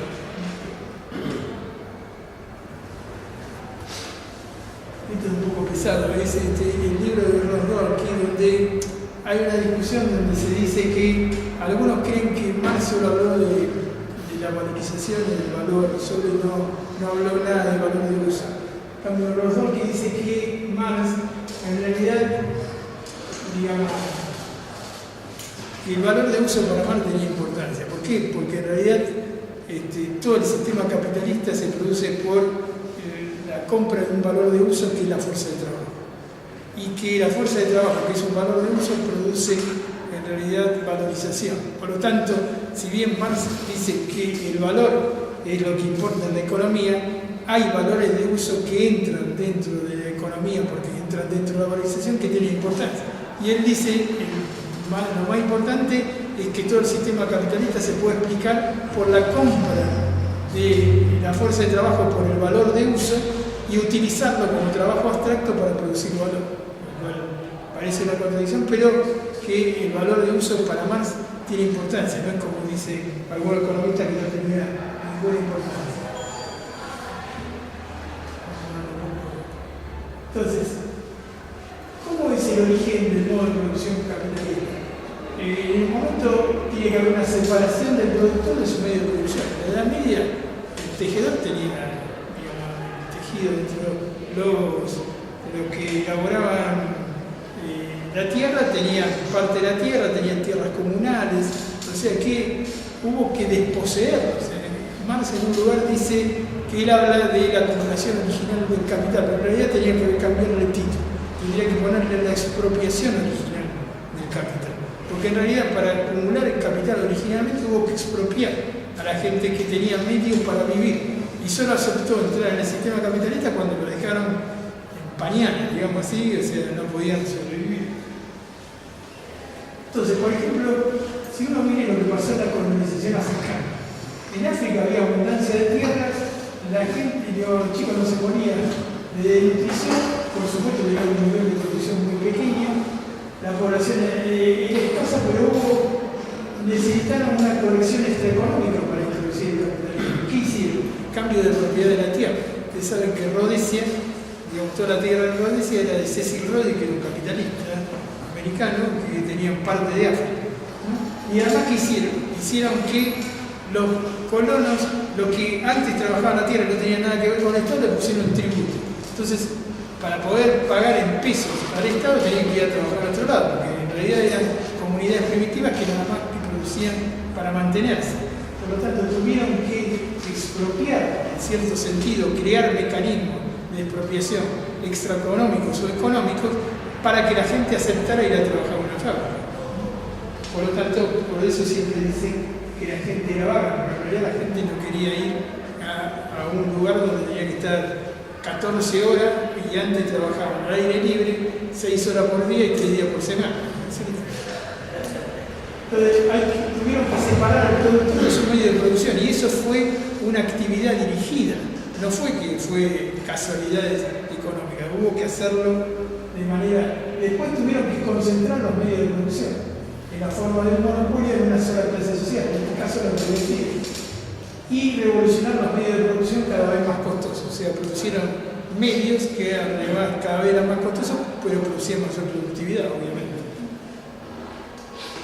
Y tuvieron que aparecer una clase social que era el proletariado, que no disponía de otros medios para vender su necesidad que la venta de su fuerza de trabajo. O sea que la única manera de sobrevivir era vender su fuerza de trabajo para poder sobrevivir, porque no tenían tierra, que lo habían expropiado, no tenían otras posibilidades de sobrevivencia, y eso es lo que aparece en Europa durante un siglo, una gran cantidad de mendigos que se llaman los desarraigados, porque hubo disolución de los seguidos feudales, expulsión de los campesinos, cercamiento de las tierras, expulsión de las tierras comunes, todo eso se hizo para producir un proletariado industrial, si no, no hubieran tenido un proletariado industrial. O sea que todo eso de que fue la acumulación originaria del capital fue a sangre y fuego, no fue con un criterio del pueblo, la economía funcionaba sola, pero para poder explotar a los que tenían otro modo de producción tuvieron que destruir su modo de producción. Y al artesanado, ¿cómo lo destruyeron? Es muy fácil, o sea, empezaron a tener telares mecánicos que producían con la mitad o un cuarto del tiempo lo que producía un artesano. Por lo tanto, el artesano, para seguir sobreviviendo, tenía que vender su tela a la mitad o un cuarto. En un momento determinado tuvieron que dejar de producir artesanalmente y entrar a la fábrica. ¿Por qué? Porque el modo de productividad de las fábricas producía mucho más tejido de lo que producía el mismo horario de producción. Entonces, el artesano dejó de estar con el tiempo socialmente necesario para producir, quedó como desfasado y desapareció como clase que existía en ese momento, ¿no? El salario, precio y ganancia es muy interesante. El salario, precio y ganancia vale la pena leerlo porque es muy largo. Tiene dos partes. Una parte inicial que es la conferencia que dio en dos partes en la Sociedad Internacional de Trabajadores el 65 de marzo para explicar por qué Marx da esta conferencia. Porque aparece un personaje que en esa época dice, Marx lo llama el ciudadano Weston, porque se llamaba ciudadanos en esa época, todavía no camaradas, sino ciudadanos. Dice, el ciudadano Weston, con muy buena intención, fue a la Sociedad Internacional, era un economista, y dio varias charlas diciendo que en realidad la Sociedad Internacional no tenía que luchar por el aumento de salario. Porque si aumentaba los salarios iba a aumentar los precios. Y si aumentaban los precios iba a ser lo mismo, así que para qué iban a luchar por eso. Entonces, Marx en la primera parte de su salario, precio y ganancia, habla contra Weston diciendo, bueno, el ciudadano Weston lo trata bastante bien, pero le dice, está equivocado porque no hay una relación directa entre el salario y el precio, y le da algunas explicaciones, y después en la segunda parte dice, voy a explicar por qué eso no, y habla de esto que estamos hablando ahora, pero mucho más claro de lo que lo digo yo, vale la pena leerlo. Entonces dice, la renta del suelo, el interés y la ganancia industrial no son más que otros tantos nombres diversos para expresar las diversas partes de la pluralidad. No se ve que estaba hablando obrero, así que, digamos, Marx tuvo que adecuar su lenguaje y la verdad está muy bien explicado. O sea que en 1865 Marx les explica a los obreros de la Sociedad Internacional cómo era el sistema capitalista. Y dice que la renta, el sueldo, el interés y la ganancia industrial no son más que otros tantos nombres diversos para expresar las diversas partes de la pluralidad. Ya le voy a explicar lo que era la pluralidad en ese momento. De una mercancía o del trabajo no retribuido que en ella se materializa. Y brotan todas por igual de esa fuente y solo de eso. No provienen del suelo como tal ni del capital de por sí, mas el suelo y el capital permiten a sus poseedores obtener una parte de su parte correspondiente en la pluralidad que el empresario capitalista estruja al obrero. Para el mismo obrero, la cuestión de si esta pluralidad, fruto de su trabajo o trabajo no retribuido, se le embolsa exclusivamente al empresario capitalista, o este se ve obligado a ceder a otros una parte de ella bajo el nombre de renta del suelo o interés, solo tiene una importancia secundaria.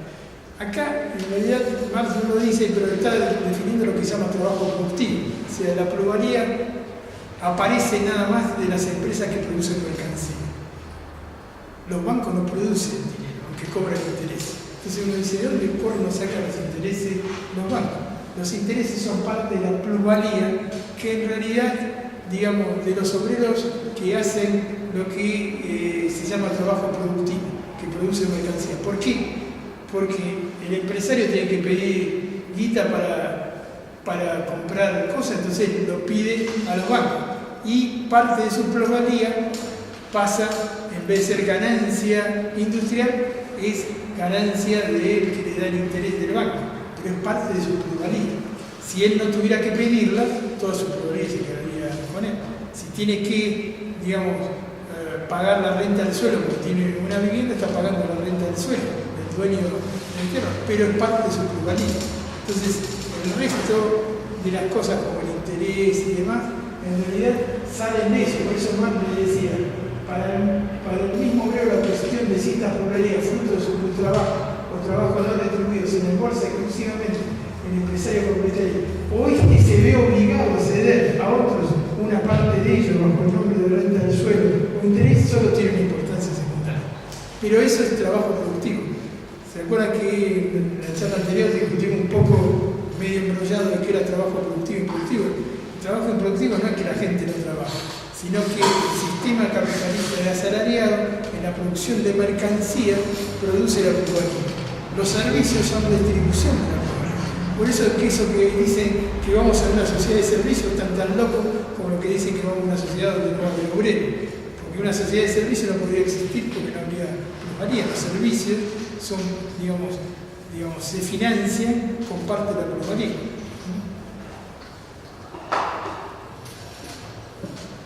Él decía, el precio de, por ejemplo, de la libra de hilo se determina por el... acá, ¿por qué dice esto? Porque en un momento determinado Weston decía, en realidad los trabajos, digamos, hay trabajos mejores pagos y más pagos. Entonces, los productos que son muy caros, en realidad no pueden tener un trabajo bien pagado hacia él, porque si no, aumentaría mucho. Ese es el argumento. Entonces él dice, el precio, por ejemplo, de la libra de hilo se determina por el total del trabajo que se realiza, y no por la proporción en que este total se divide en trabajo pagado y trabajo no retribuido. Entonces le dice, el hecho apuntado antes por mí, porque le había dado varios ejemplos, de que un trabajo bien pagado puede producir mercancías baratas y un trabajo mal pagado puede producir mercancías caras, pierde con esto toda su apariencia moral. Este hecho no es más que la expresión de la ley general de que el valor de una mercancía se determina por la cantidad de trabajo invertida en ella, y que la cantidad de trabajo invertido depende enteramente de la fuerza productiva del trabajo empleado. ¿Qué quiere decir con eso? Quiere decir que el valor del precio de la mercancía es el trabajo invertido, pero la mercancía va a ser barata o cara si la productividad es mayor o menor. Si yo en la misma hora de trabajo produzco 10 veces más de mercancía, la mercancía va a valer 10 veces menos, porque soy más productivo.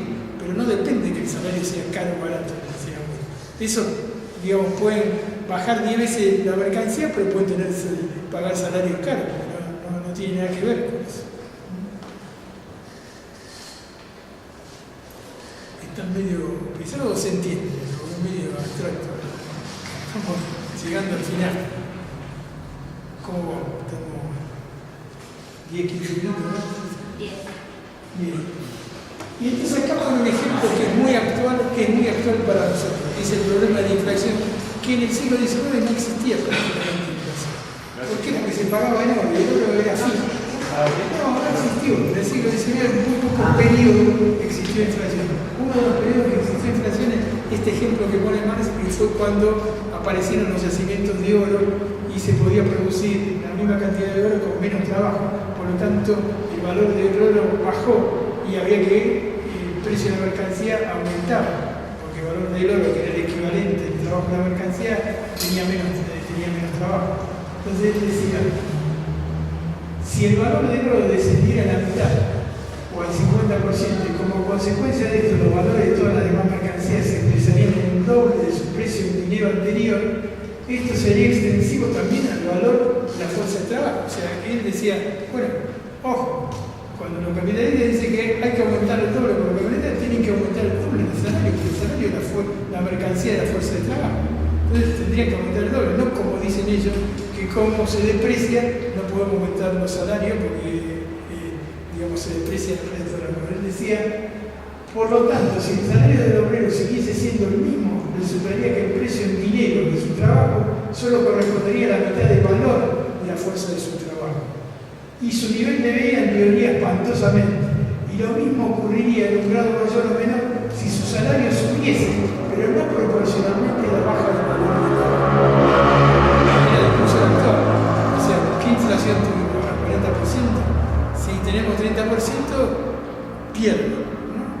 El gobierno dice que no perdieron, que ganaron, pero en realidad se perdieron. ¿Por qué? Porque no importa que sea el valor del oro o el precio, porque el precio del dinero. El dinero en última instancia está respaldado por una base, en una época era con oro, ahora es con dólares, pero es lo mismo, tiene un impacto. Y lo que dice Marx es lo siguiente, es lo que implica la situación de la inflación actual. Dice, en este caso, el caso que se produzca esto, ¿no es cierto?, depreciación del aumento de todas las mercancías, no se habría operado el menor cambio, ni en la fuerza productiva del trabajo, la producción seguiría teniendo la misma productividad, ni en la oferta, ni en la demanda, ni en los valores. Nada habría cambiado, menos el nombre en dinero de estos valores, el nombre en dinero de estos valores. Decir que en este caso el obrero no debe luchar de su salario equivale a pedirle que se resigne a que se le pague su trabajo en nombres y no en cosas. ¿Qué quería decir eso? ¿Cuál es la capacidad que yo tengo para seguir comprando las mismas cosas? Eso es lo que el poder de compra es lo importante, no lo que me pagan. Entonces, él decía, no deben aceptar que le paguen el nombre. En realidad te aumentaron el 20%, quédate tranquilo. Pero si aumentó 40%, en realidad me están pagando menos. Entonces, lo que él decía es que no aceptaran que le pegaran en nombres, porque eso sería un nombre, el dinero es un nombre, sino que le paguen en cosas. Y entonces tenían derecho a protestar y tratar de que, digamos, aumentar el salario como mínimo con la inflación para que no se depresionara. Y eso que en esa época, le digo, ese fue uno de los pocos momentos que hubo inflación, que fue cuando en realidad el oro se pudo producir mucho más facilidad. Después decía, pero hay ciertos rasgos peculiares que definen el valor de la fuerza de trabajo o el valor de trabajo de los valores de todas las demás mercancías. El valor de la fuerza de trabajo está formado por dos elementos, uno de los cuales es puramente físico, mientras que el otro tiene un carácter histórico-social. Y él lo define en esa charla así. Su límite mínimo está determinado por el elemento físico, es decir, que para poder mantenerse y reproducirse, para poder perpetuar su existencia física, la clase obrera tiene que obtener los artículos de primera necesidad absolutamente indispensables para vivir y multiplicarse. El valor de estos medios de sustento indispensables constituye pues el límite mínimo del valor del trabajo. O sea que cuando hablamos de nivel de indigencia, estamos hablando por debajo del límite mínimo del valor del trabajo. ¿Por qué? Porque no alcanza para mantenerse físicamente. Entonces, si bien este es el límite mínimo que decía Marx para reproducirse, hay sectores que están por debajo del límite mínimo en todas las sociedades y en la nuestra, los indigentes, no le alcanza la canasta para los medios para comer. Por lo tanto, eso está por debajo del límite mínimo. Y después decía, contra los que decían que Marx decía que siempre el salario iba a ser el mínimo posible, Marx agrega lo siguiente en esa charla. Además, entra el nivel de vida tradicional en cada país. No se trata solamente de la vida física, sino de la satisfacción de ciertas necesidades que brotan de las condiciones sociales en que viven y se educan los hombres. O sea que había un factor que él llama histórico-social, que por lo tanto el salario se determina por un límite mínimo, pero por las condiciones sociales históricas de la lucha de clases y demás en un momento de la historia. O sea que no es como dicen algunos que Marx dijo siempre que, digamos, siempre se iba a pagar el salario mínimo a los obreros. Y se lo dijo públicamente en esta conferencia en Aire. Y después terminaba diciendo, si bien todo esto era para decirle que tenía que defender los salarios, no como Boston que decía que no había que pelear por los salarios porque si no iban a aumentar las cosas, él dice, la clase obrera no debería exagerar a sus propios ojos el resultado final de esta lucha diaria. No debe olvidar que lucha contra los efectos, pero no contra las causas de estos efectos, que aplica paliativos, pero no cura la enfermedad. No debe, por tanto, entregarse por entero a esta inevitable lucha guerrillera, continuamente provocada por los abusos incesantes del capital o por las frustraciones del mercado. Debe comprender que el sistema actual, aun con todas las miserias que vuelca sobre ellas, engendra simultáneamente las condiciones materiales y las formas sociales necesarias para la reconstrucción económica de la sociedad. En vez del lema conservador de un salario justo por una jornada de trabajo justa, deberá inscribir en su bandera esta consigna revolucionaria: abolición del sistema de trabajo salarial. Así termina. Y esta era en la trade union, que era bastante conservadora de los ingleses. Y él termina con esta frase, diciendo, está bien, peleen y todo, pero no usen esta consigna de salario justo por el trabajo justo, sino que digan que estamos luchando por eso, pero en realidad lo que queremos es abolir el trabajo salarial. Entonces, los precios de la mercancía en realidad se establecen por la competencia en el mercado, pero habíamos dicho en una charla anterior que en realidad se establecen a través de un término medio. El término medio es el valor. El precio puede estar por encima o por debajo del valor, que son las oscilaciones del mercado, pero el mercado no oscila en cualquier lado. No vale lo mismo un pedazo de pan que un avión. Digamos, puede haber diferencias, pero el valor promedio, que es el valor, está distinto. La competencia implica un mercado limitado, no circunscripto por la multiplicidad de centros de decisión. Marx denominaba misión civilizadora del capital a la reducción de los precios y la ampliación del mercado capitalista por el aumento de la productividad del capital.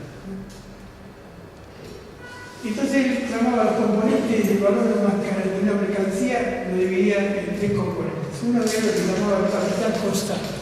¿Por qué se llama capital constante? Porque dice que uno no agrega ni saca nada. Lo que uno hace es incorporar el trabajo coagulado en la mercancía como los medios de trabajo, el objeto de trabajo, la materia prima y demás, dentro de la valorización que produce el trabajo vivo. Pero que ese valor no cambiaba, por lo tanto lo llama, digamos, el capital constante.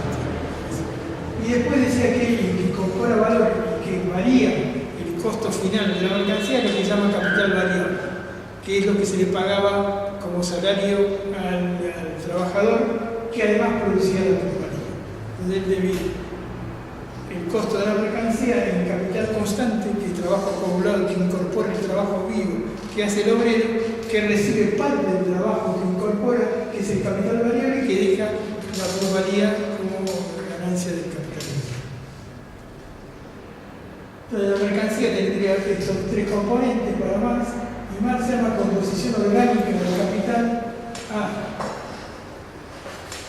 el capital, digamos que el capital total que adelanta el capitalista, que es todo lo que tiene, ¿no?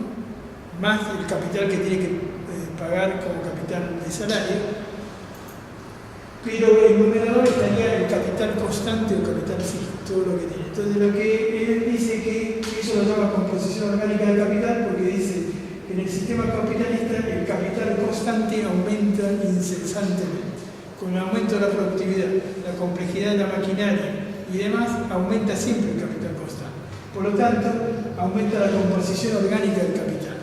Aumenta mucho más el capital constante que lo que se paga en aumento de capital variable, en aumento de la masa trabajadora. Por lo tanto, una de las leyes que estableció es que en el sistema capitalista la composición orgánica del capital va siempre ascendiendo, ¿no? Como tendencia. Dice, en el régimen capitalista la composición orgánica del capital tiende a aumentar, o sea, aumenta el capital fijo, que aumenta la productividad y no el capital variable, que es el salario del trabajador. Habíamos dicho que obtiene la plusvalía. ¿Qué hace el capitalista con la plusvalía? Después hace dos cosas. No sé, se puede ir a Miami, a Europa, que si no gastarse toda la vida. Eso se llama consumo improductivo. O sea, yo tengo la plusvalía, pero el consumo improductivo. Entonces, va a quedar el mismo capital que antes, pero si se le desgasta la máquina, otro produce mejor y qué sé yo, llega un momento que lo van a aniquilar del mercado. O sea, que el capitalista no hace solo un consumo suntuario, porque si hiciera solo consumo suntuario desaparecería. Entonces, hace consumo suntuario, pero fundamentalmente acumula capital. Esa es una característica. ¿Por qué tiene que acumular capital? Porque tiene que competir con los demás, que aumenta la productividad y si no quedan fuera del mercado. Por lo tanto, en la realización de la plusvalía es la condición de la acumulación del capital, ¿no? En las épocas que usan más para trabajo suntuario, acumulan menos. Él decía, el sistema capitalista ingresa capital y tiene capital suplementario. Por lo tanto, el capital va a ir aumentando siempre. El capital fijo va a ir aumentando siempre. Y el capital suplementario que crea la ronda de generación de capital está, digamos, cuando uno aumenta, digamos, su fábrica y demás, aumenta el capital fijo suplementario y el capital variable suplementario. Pero fundamentalmente más el capital fijo. Toda la masa de riquezas fijas acumuladas en el mundo, decía, es la materialización del volumen de plusvalía acumulada, creada por el trabajo no retribuido y convertido en propiedad privada del capital para los capitalistas. La competencia se acompaña de una concentración constante del capital. Cuanto mayor sea la composición orgánica del capital, mayor será la concentración y imbalance. El capitalismo nació de la competencia, pero esto produce la concentración y el monopolio, y del capitalismo libre. En realidad él decía que en algún momento iba a ser el capitalismo monopolista, lo cual le adelantó la tesis de él. Entonces, él tendencia a largo plazo de la regresión de la tasa media de ganancia. Esta es una de las cosas que también se le critica a Marx, a los economistas contemporáneos. Él decía, la masa total de plusvalía que se produce en la sociedad es un volumen fijo. Esto quiere decir que las empresas o ramas industriales que trabajan por debajo del nivel medio de productividad no realizan la totalidad de la plusvalía de la que se apropian aquellas que trabajan con un aumento de la productividad media. Por ejemplo, si una locomotora sale 500.000, la productividad media del costo es 450.000, tiene una ganancia del 10%. Pero hay empresas que construyen un costo mayor de 490, por lo tanto tienen una ganancia menor. Y hay otras que tienen una ganancia mayor que compensa, que producen un costo menor y que tienen una ganancia mayor. Son las que tienen mayor productividad. Entonces, ¿qué pasa? La ganancia media es una noción abstracta como es lo mismo que el valor, ¿se acuerdan? Es una media en la cual oscilan y tratan de nivelarse las tasas de ganancias reales de las diversas empresas. O sea, lo que se produce es un cubrimiento. Esto gana mucho porque tienen productividad.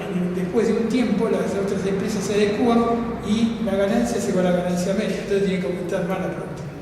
Eso es dentro de la misma rama. Pero además también produce una nivelación de la tasa de ganancia en las distintas ramas. Porque si yo soy panadero, pero el que hace sillas, tiene una fábrica de sillas, gana más, yo pongo mi capital en la fábrica de sillas.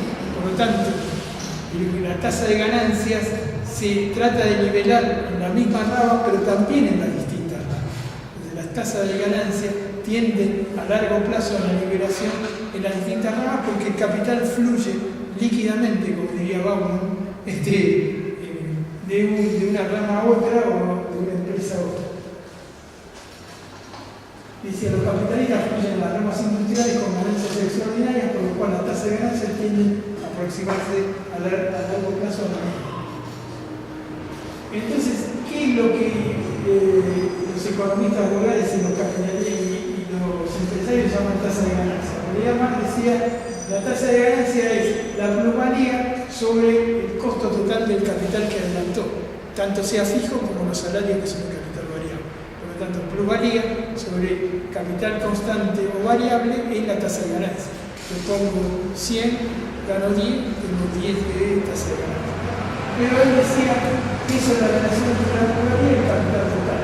Pero en realidad lo que importa, decía él, por lo menos al asalariado, es la tasa de plusvalía, que sería la tasa de explotación. Cuánto del valor se divide entre el trabajo como plusvalía y el trabajo como salario. ¿Cuál es la tasa de explotación?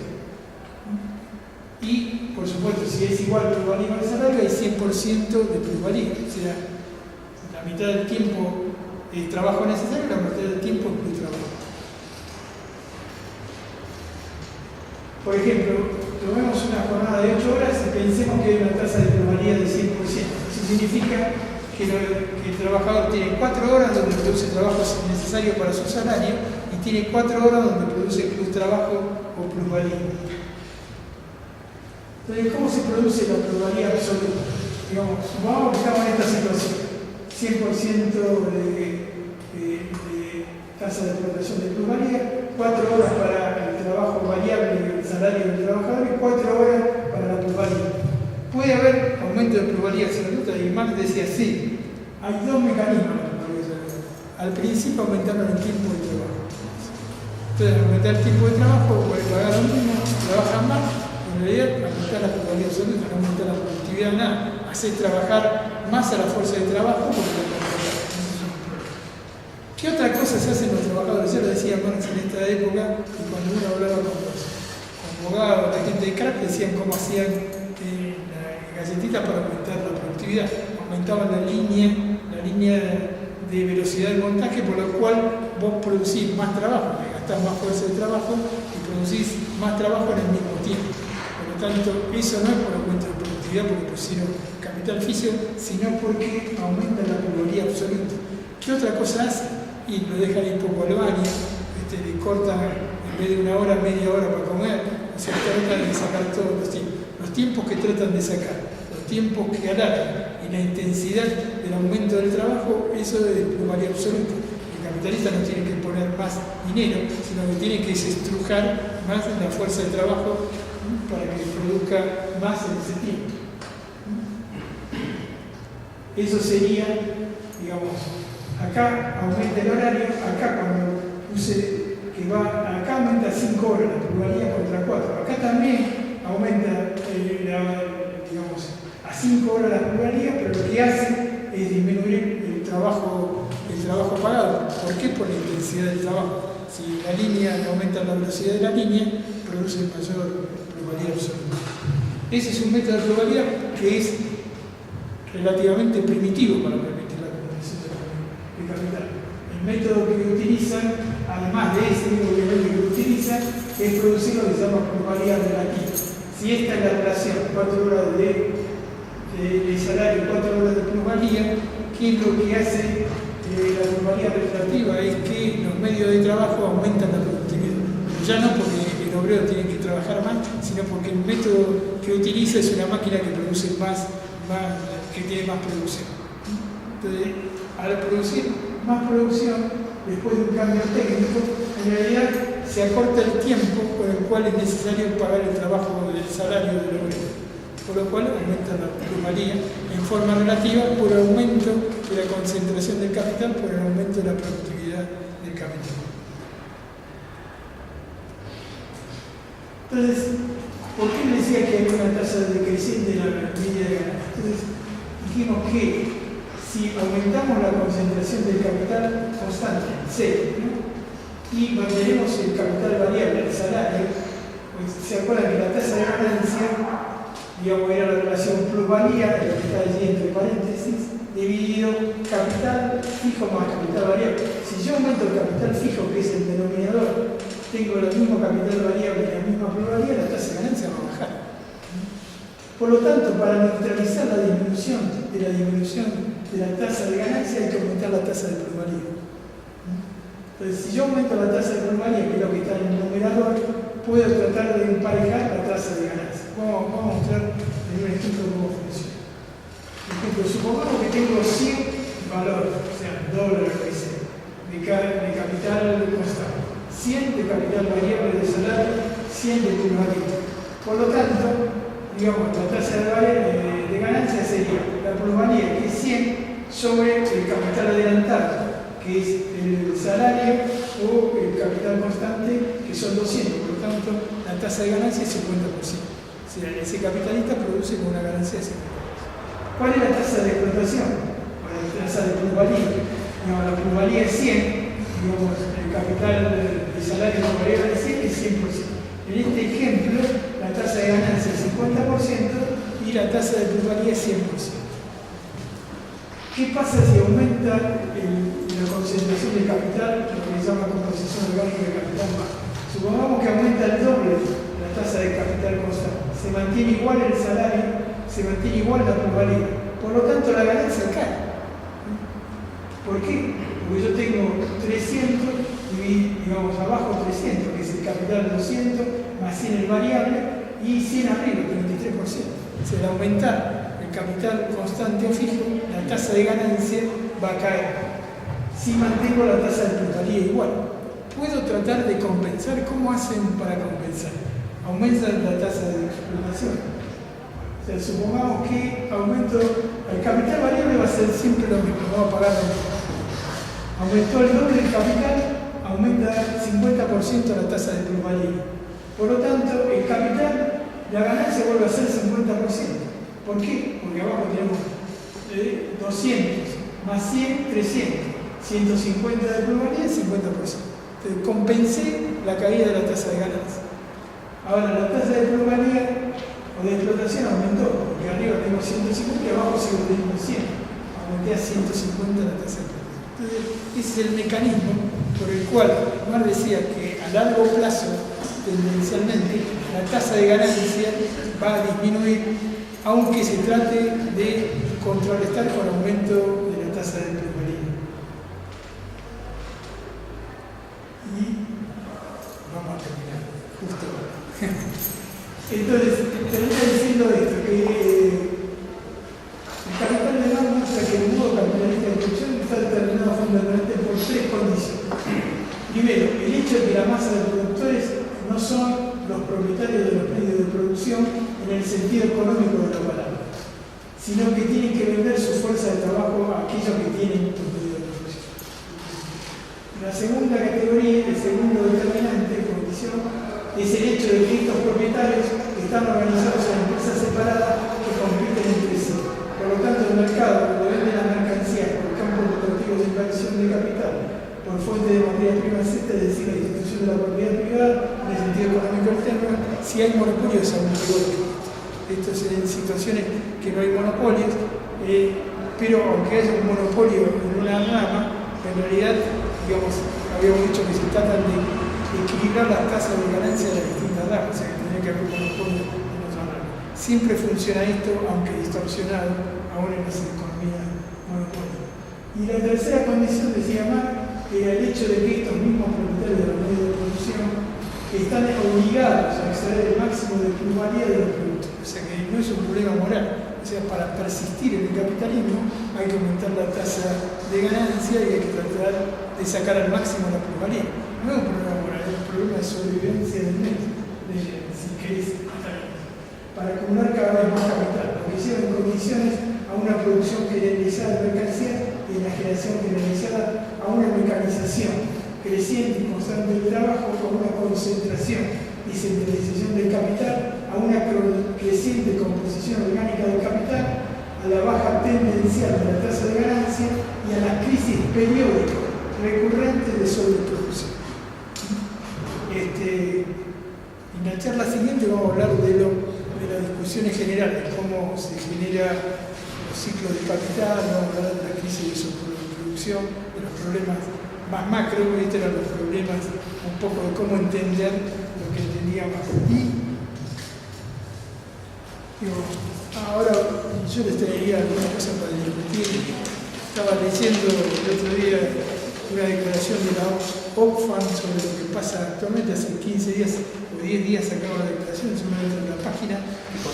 Oxfam Intermón es una organización no gubernamental que se dedica a ver cómo tratan de que en los países pobres los chicos tienen mejor, que haya razón de distribución de la riqueza, que son marxistas, digamos, tienen una preocupación por eso, y tienen gente que hace análisis económico de la situación de distribución de la riqueza en los distintos países y tienen una tendencia en los últimos años lo que pasó.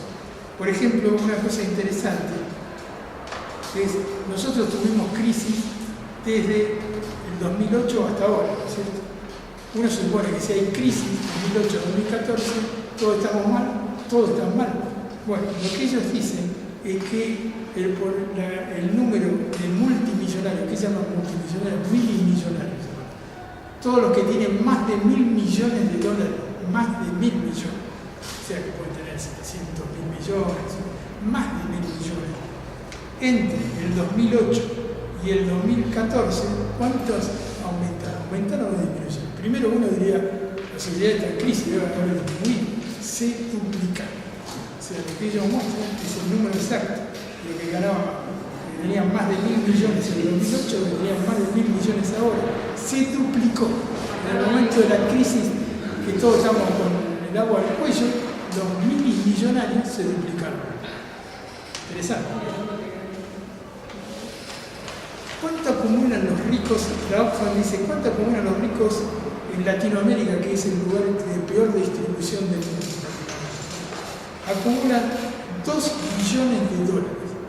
Los que tienen más de 1.000 millones.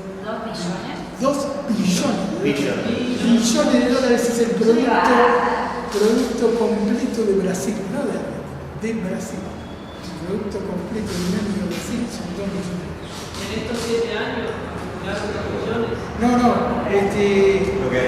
la riqueza que tienen, los que tienen más de 1.000 millones en Latinoamérica son 2 billones de dólares, que no son muchos.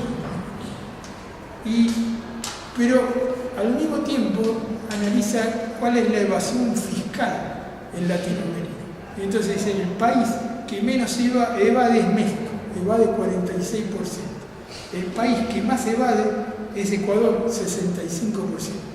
Dice, más de la mitad de toda la producción latinoamericana va a los paraísos fiscales. O sea, por eso nuestro capitalismo no solo es monopolista, sino es mafioso. O sea, el hecho de que en realidad valen pagar los impuestos y lo pagamos nosotros con el IVA es... Otra cosa interesante, dice, ¿qué pasa con las 3 personas más ricas del mundo? Si no tuvieran más ingresos, ¿cuánto podrían vivir gastando $1 millón por día? Interesante, ¿no? ¿Cuánto podrían vivir? 200 años. Podrían vivir 200 años gastando $1 millón por día. Pero dicen que con el dinero que tengan, poniendo a la ganancia más pequeña, que es el 2%, que no quisieran ganar nada, ganarían 4 veces más de lo que gastan de $1 millón por día. O sea que no podrían quedarse sin plata nunca.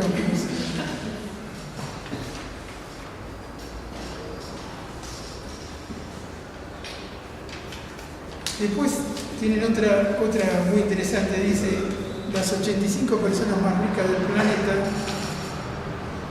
digamos, ¿qué representan de la riqueza de la gente del planeta? O sea, los más pobres del planeta. Digamos, tienen un ingreso que es igual a la riqueza de 85 personas en el mundo. ¿Cuántos de ellos? La mitad de la población del planeta. 3.500 millones más pobres del planeta tienen de ingreso anual la riqueza de 85 personas en el mundo en este momento. Que aumentó un poquito. Lo que decían es 85 personas en el mundo actual tienen una riqueza que es equivalente al ingreso de la mitad de la población más pobre del mundo, 3.500 millones de personas. Y te dicen, ¿qué pasó en el último año? Que dicen que todo está mal, ¿viste? Europa está mal, todo está mal, entre el 2013 y el 2014. ¿Cuántos aumentaron los milimillonarios? En el mundo aumentaron, el ingreso aumentó 14% en el último año. El ingreso de la riqueza de la gente que tiene más de 1.000 millones aumentó 14%. En el último año aumentaron 668 millones por día, casi medio millón por minuto. El aumento, no la cantidad. Pero en Latinoamérica fue peor. En el último año, los millonarios aumentaron el 38% en nuestro país. De un año a otro aumentaron su riqueza 38%. De 111.000 millones de dólares a 153.000 millones de dólares los latinoamericanos que tienen más de 1.000 millones. O sea que la crisis es desigual, ¿no? Un poquito como habíamos tantas cosas abstractas para Pero deberían haber ganado más.